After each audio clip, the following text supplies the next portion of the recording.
Convidamos o senhor José Márcio, da Embrastec, para sua apresentação no painel Novas Tecnologias e Soluções para Sistema de Monitoramento e Segurança Fotovoltaica.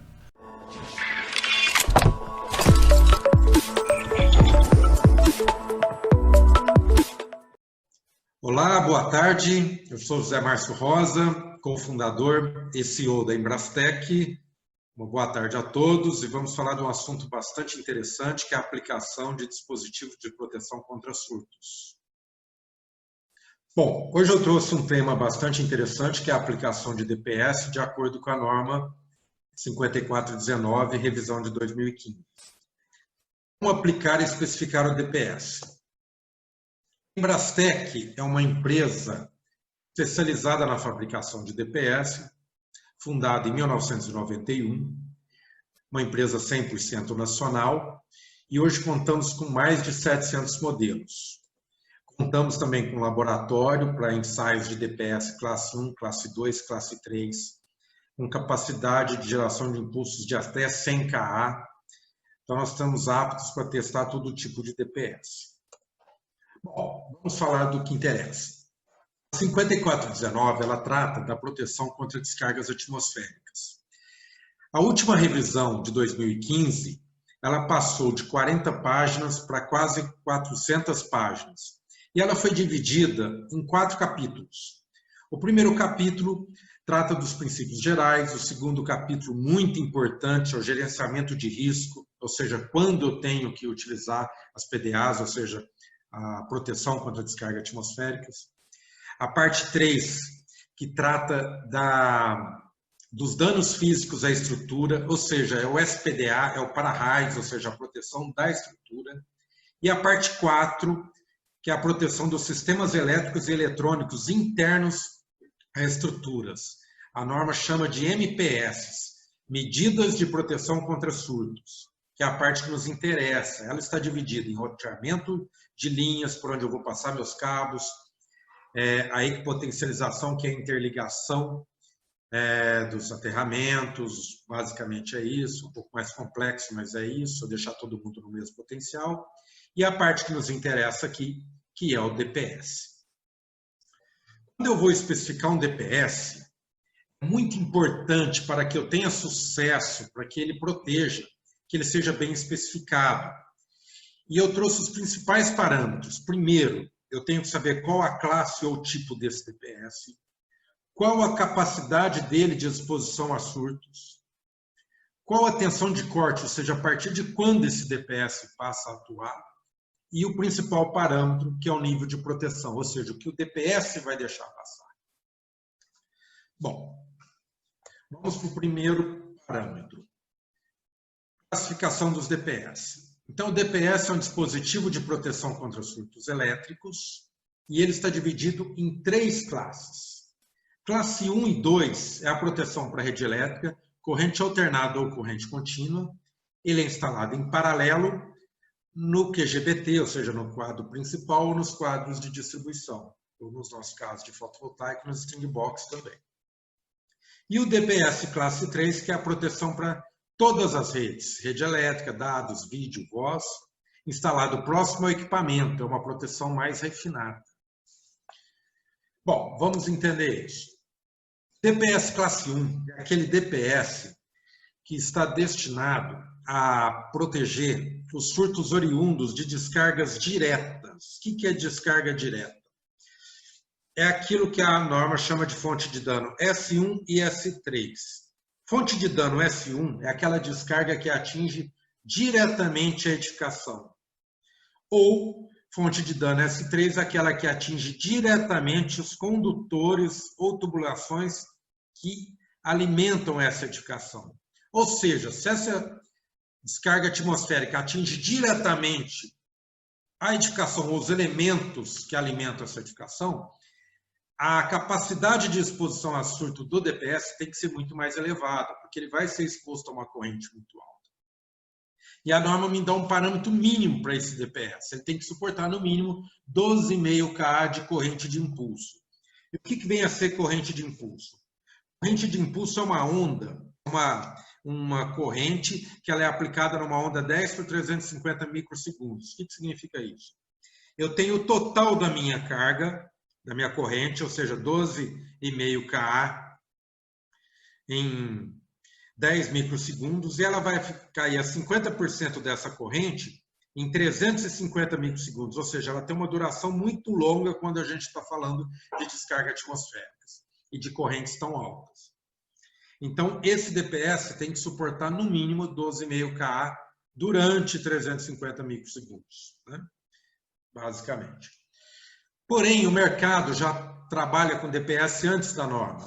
E o mercado sempre falou muito em corrente máxima. Porém, corrente máxima, a onda trabalhada, estudada, né, aplicada, é 8 por 20 microsegundos. Então, o mesmo DPS, se eu aplicar 8 por 20 microsegundos, ele vai suportar 60 kA. Porém, se eu aplicar 10 por 350 microsegundos, ele vai suportar 12,5 kA. Eu coloquei a outra onda aqui também para a gente ver, a 8 por 20. Ou seja, eu atingiria 60 kA, ou seja, 100% da minha corrente em 8 microsegundos, e cairia a 30 kA, ou seja, 50% dessa corrente, em 20 microsegundos. Ou seja, uma energia muito menor. Vamos para o segundo caso. DPS classe 2.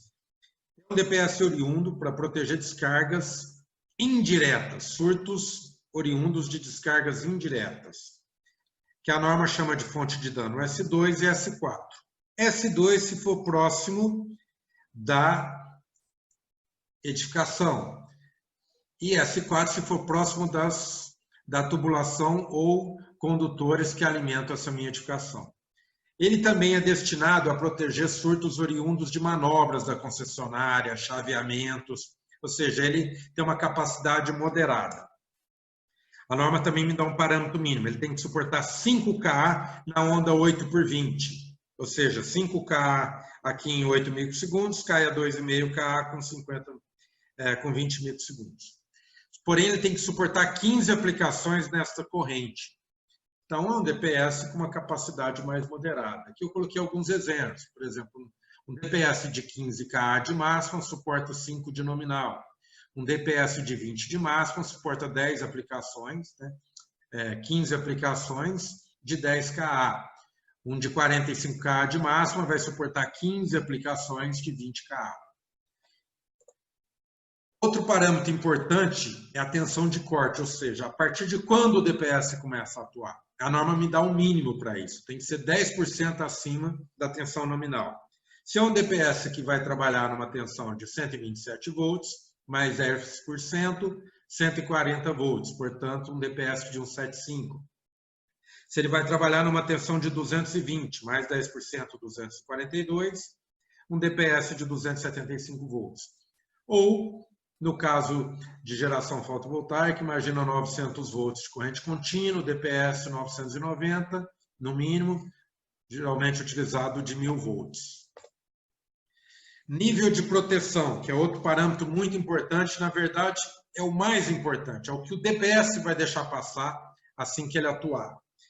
Se nós trabalharmos com sistema trifásico 220, essa tensão não pode ser maior que 1500 volts. Ou seja, o DPS vai atuar e pode deixar passar no máximo 1500 volts. Se eu tiver um inversor que trabalha com 1000 volts, esse inversor, se for classe B, a suportabilidade de tensão dele é 6 kV. Então, o DPS não pode deixar mais do que a tensão dele, o P dele não pode ser maior que 6 kV. No caso da Embrastec é 4 kV. Quanto menor for isso, melhor.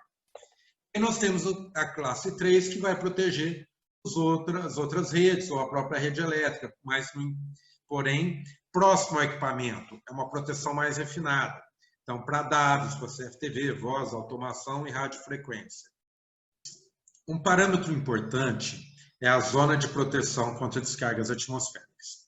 A norma nos traz um conceito bem interessante, que a gente vai fazendo blindagens de acordo com a gente vai adentrando dentro da edificação. Imagina uma edificação com SPDA, nós temos a zona 0A, onde não há blindagem nenhuma, a zona 0B, onde já houve a blindagem pelo meu SPDA, a zona 1, onde eu já entrei para dentro da edificação, zona 2 e zona 3, conforme eu for adentrando.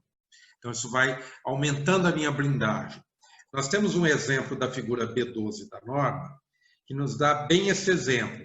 Eu tenho uma antena parabólica, onde ela está com uma certa blindagem pelo meu SPDA, ou seja, ela está na zona 0B. Eu garanti que ela não ia ter uma descarga direta, ela já teve uma certa proteção pelo meu SPDA. Eu tomei a liberdade de fazer essa adaptação a módulos fotovoltaicos. Então, se eu tenho um módulo instalado no telhado de uma edificação, é interessante eu garantir que ele esteja na zona 0B para que não tenha uma descarga direta. E garantindo também distância de segurança entre o SPDA. E aqui eu teria entre a zona 0B e a zona 1, o DPS classe 1. Então, a coordenação entre DPS seria da seguinte maneira, para a instalação em AC, por exemplo. Eu tenho DPS classe 1 na zona 1, ligado lá no QGBT. Aí eu tenho quadros de distribuição dentro da minha edificação com mais de 10 metros, seria zona de proteção 2, o DPS classe 2 e o DPS classe 3, que seria a zona de proteção 3. É muito importante eu atentar que para DPS classe 1 eu tenho que usar cabeamentos de 16 milímetros, DPS classe 2, cabeamento de 6 milímetros. Outro detalhe importante é que a soma dos condutores que interligam o DPS não ultrapasse 50 centímetros. Aqui eu tenho um exemplo de instalação para o sistema solar. Eu tenho o DPS protegendo o inversor do lado de corrente contínua, um DPS para sistema fotovoltaico, próximo ao inversor. Aqui um DPS de corrente alternada na interligação com a rede. E caso eu tenha mais de 10 metros entre o inversor e os módulos, é ideal também um DPS próximo aos módulos para garantir uma proteção maior. O DPS para sistema solar, ele tem algumas características importantes. Ele tem que ter uma configuração em Y, que garante uma proteção melhor de acordo com a norma. Eu tenho uma proteção no modo comum, ou seja, para o aterramento, e no modo transverso, isso garante uma segurança maior. Não posso utilizar DPS de corrente alternada na corrente contínua, porque para corrente contínua o DPS tem que ter uma capacidade de desconexão apropriada para isso. Nós temos o DPS para o sistema solar classe 1 e classe 2 também, em várias tensões, 500, 750, 1000, 1200 e 1500 volts. Também temos disponível as string box, ou seja, os quadros já montados com os DPS, com chaves seccionadoras e fusíveis, quando forem necessários.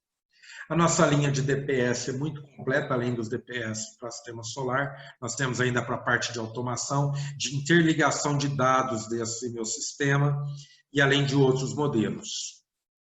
Eu queria agradecer, deixo aqui o meu contato, marcio@embrastec, a nossa equipe de engenharia está lá à disposição para tirar dúvidas, e fico à disposição, muito obrigado.